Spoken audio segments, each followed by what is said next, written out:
In this episode, we're going to sort out some of the biggest system type words you will hear in industrial control discussions, because beginners often hear them as a blur of letters and assume they are all the same thing.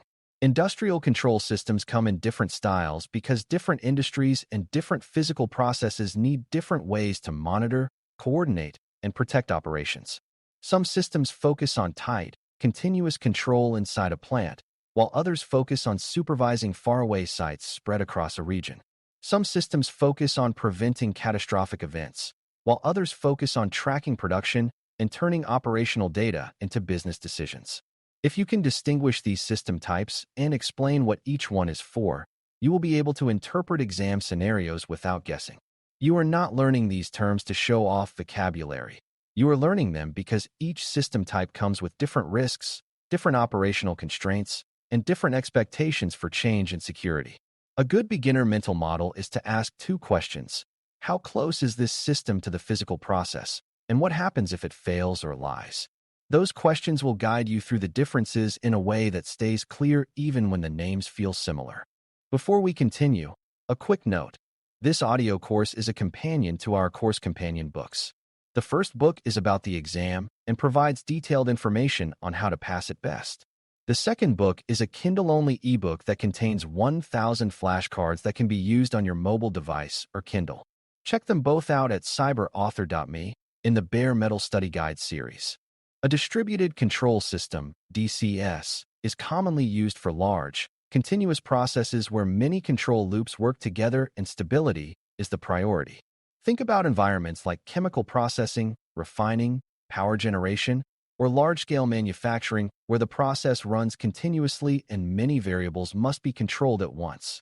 The word distributed points to the idea that control functions are spread across multiple controllers and subsystems, but coordinated as part of one plant-wide control environment.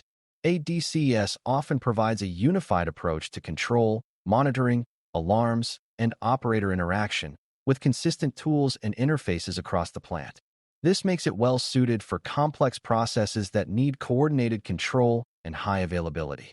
In a DCS environment, downtime or unstable behavior can have major consequences, so reliability and predictable operation are emphasized.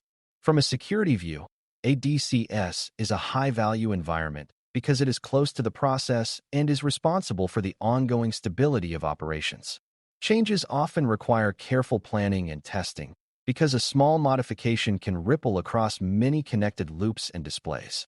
Supervisory control and data acquisition, SCADA, is often used when the assets being monitored and controlled are spread out across distance, such as water systems, pipelines, power distribution, and transportation-related infrastructure.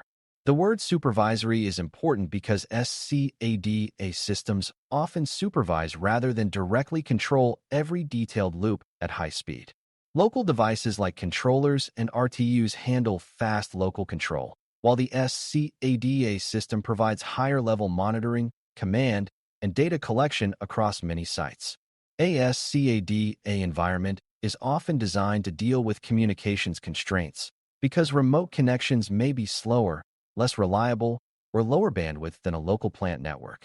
Operators may use a central control room view to see many locations at once, respond to alarms, and issue commands like opening a remote valve or starting a pump. This distributed nature means SCADA has a broader attack surface in some ways, because it relies on wide-area communications and remote endpoints that may have weaker physical security. It also means availability and integrity of communications are critical because decisions depend on seeing accurate remote data. When you hear about remote sites and centralized monitoring, your mental pointer should move toward SCADA. A safety instrumented system, SIS, is different from both DCS and SCADA because its primary purpose is safety protection, not routine control or optimization. An SIS is designed to prevent or reduce the impact of hazardous events by detecting dangerous conditions and taking protective actions. Those actions might include shutting down equipment, closing valves, venting pressure, or moving the process to a safe state when certain thresholds are reached.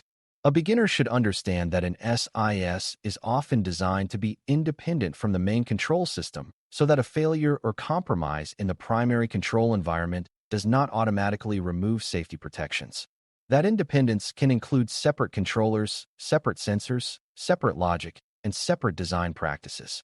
Because the stakes are so high, SIS components often have strict design and testing requirements, and changes can be tightly controlled. The security perspective is not only about preventing attackers, but also about preventing unintended changes, because a wrong change could disable a safety function or cause unnecessary shutdowns. When you see scenarios involving emergency shutdown, safe states, or protective interlocks intended to prevent catastrophic outcomes, you should think SIS. The key is that an SIS is there to catch the worst-case situations, not to run the process day-to-day. Manufacturing execution systems, often written as MES, are a different kind of system because they sit closer to business operations than to direct control. MES focuses on managing and tracking production activities, such as scheduling work, tracking batches, recording quality data, managing work instructions, and connecting production events to planning and reporting.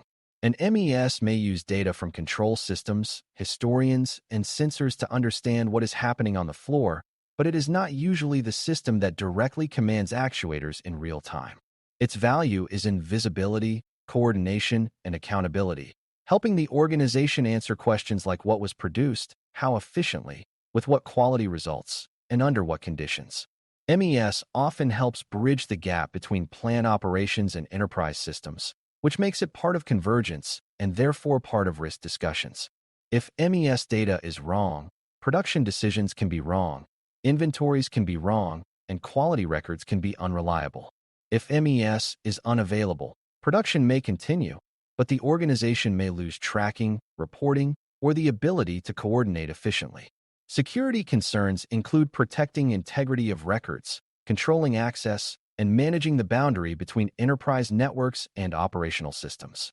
When scenarios talk about production tracking, scheduling, batches, or work instructions rather than direct control loops, your mental pointer should move toward MES. Localized control networks are an important category because not every industrial system fits neatly into the big-name types, and many environments have smaller, more contained control systems that operate within a machine or a local area.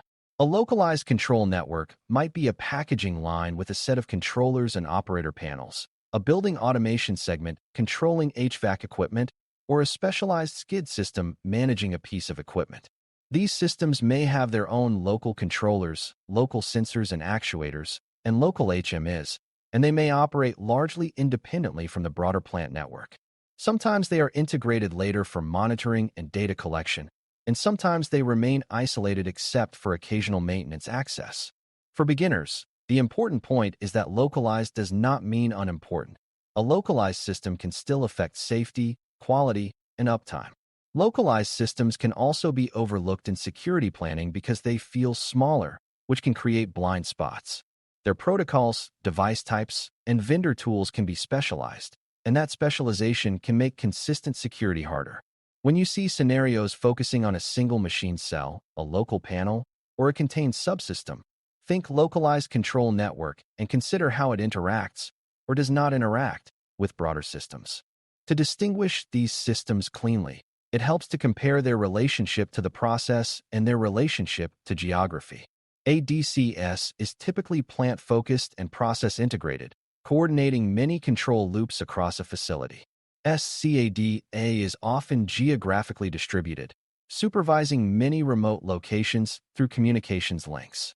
An SIS is safety-focused and designed to take protective action when conditions become dangerous, often with a degree of independence. MES is production management-focused, connecting operational events to manufacturing execution and business needs. Localized control networks are contained systems that run specific equipment or local process segments. None of these are mutually exclusive, and many environments include several of them at once. For example, a large plant might use a DCS for process control, an SIS for safety shutdown functions, MES for production tracking, and localized control for specific equipment packages. A water utility might use SCADA to supervise remote pump stations and still have localized control logic at each station. Distinguishing is about knowing the primary purpose and typical operating context. A second helpful comparison is how each system type behaves during change and maintenance. DCS environments often involve careful, coordinated change because many components are integrated and downtime is costly. SCADA environments may also require careful change, but they often involve managing remote endpoints and communications, which introduces additional planning for connectivity and field access. SIS changes are often the most controlled because safety functions have strict requirements and unintended changes can be catastrophic. MES changes may follow more typical application change practices, but they still need coordination with operations because they affect production coordination and records. Localized systems vary widely, and that variability is part of the risk because security practices can become inconsistent from one local system to another. Understanding change behavior helps you answer exam questions that ask what is realistic or safe in a given scenario. Beginners often choose answers that assume quick changes are easy everywhere, but system type often dictates what is possible and what is responsible. The safest exam answers often match the system's purpose and constraints. Now consider how security priorities can shift depending on system type without needing to dive into technical implementations. In DCS and localized control, integrity and availability are often tightly tied to safe operation because these systems are close to the process and can directly influence physical outcomes. In SCADA, integrity of remote data and reliability of communications become central because decisions are based on what the supervisory system sees across distance. In SIS, integrity of safety logic and independence from other failures are paramount because its job is to prevent catastrophic harm. In MES, integrity of records and controlled access are often emphasized because it drives business decisions and compliance-related tracking, even if it does not directly command actuators. These priorities overlap, and all systems care about being dependable, but the nature of risk differs. A beginner can use this to reason. If the scenario involves safety shutdown, think about independence and correctness. If it involves remote monitoring of many sites, think about communications and trustworthy telemetry. If it involves production tracking and scheduling, think about record integrity and boundary control. This reasoning approach is more reliable than memorizing definitions alone because it connects the term to the risk the term implies.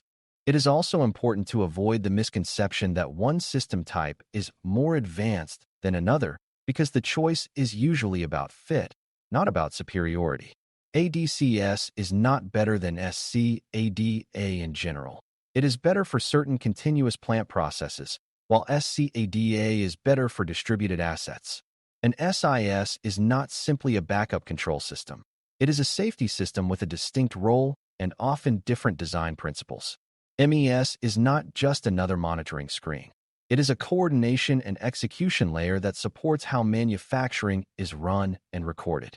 Localized control is not a toy system. It can be mission-critical, and its small size can actually make it more likely to be ignored and therefore more vulnerable. Beginners also sometimes assume that connecting everything together automatically improves visibility, but connectivity can increase risk if boundaries are not controlled. The correct mindset is that each system type exists because it solves a specific operational problem, and security must respect that purpose. The exam rewards that mindset by framing questions in terms of goals and constraints rather than brand names. To finish, distinguishing ICS system types is about understanding purpose, scope, and relationship to the physical process. DCS is designed for coordinated plant-wide control in complex continuous environments. SCADA is designed for supervisory monitoring and control across distributed remote assets. SIS is designed to protect safety by taking action during dangerous conditions. MES is designed to coordinate and record manufacturing execution. And localized control networks run specific machines or contain subsystems. Real environments often combine these systems, and convergence can connect them, which increases both value and risk. When you can recognize which system type a scenario is describing, you can predict what priorities matter most, what changes are realistic, and what failures would be most harmful. That ability turns exam questions from guessing games into reasoning exercises, because you are no longer memorizing letters, you are understanding roles.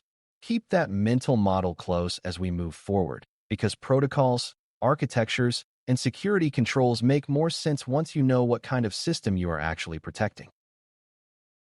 Thanks for listening. For more audio courses, daily newsletters, and more, please visit baremetalcyber.com.